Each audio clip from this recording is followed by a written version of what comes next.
নাতি নাতনিরা মাছ মাংস তো রোজই খাও, একবারে না আর ছানা বাড়িতে বানি খাই দেখো। সত্যি বলছি, আর স্বাদ আর জীবনে ভুলবা না। প্রথমে কড়াইতে জল দিয়ে টমেটো, আদা, শুকনো লঙ্কা, কাঁচা লঙ্কা সিদ্ধ করতে দিব।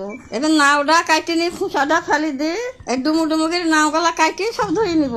এই সিদ্ধ করা মশলা গুলা তুলে মিষ্টিটা দিয়ে ওর মধ্যে কাজু বাদাম সামান্য জল দিয়ে পিষে নিয়ে আসবো। ওই নামে হলুদ গুঁড়ো, স্বাদ মতো লবণ, টক দই, জিরির গুঁড়ো, লঙ্কা গুঁড়ো আর বেশ খানিকটা কাঁচা সর্ষের তেল দিয়ে ভালো করে মাখাবো।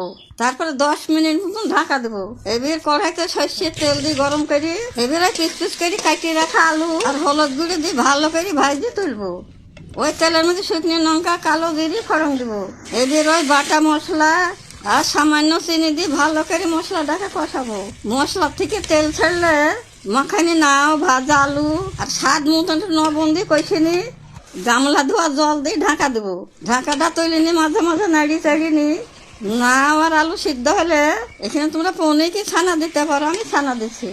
আবার সবগুলো ভালো করে মিশিয়ে হালকা একটু গরম জল দিয়ে ঢাকা দেবো। আরো 10 মিনিট মতন রান্না করে নি বেশ তরকারিটা মাখো মাখো হলে গরম মশলার গুঁড়ো আর ঘি দিয়ে নামাবো।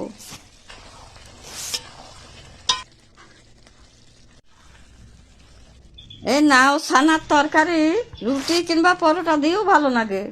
আমি কিন্তু নাতি নাতনিরা ভাত খাই, ওই জন্য তো গরম গরম ভাতের সঙ্গে টেস্ট করবো। ইয়া কি স্বাদ, যে খাবে সেই জানবে। সবাই ভালো থাকো, পরের ভিডিওতে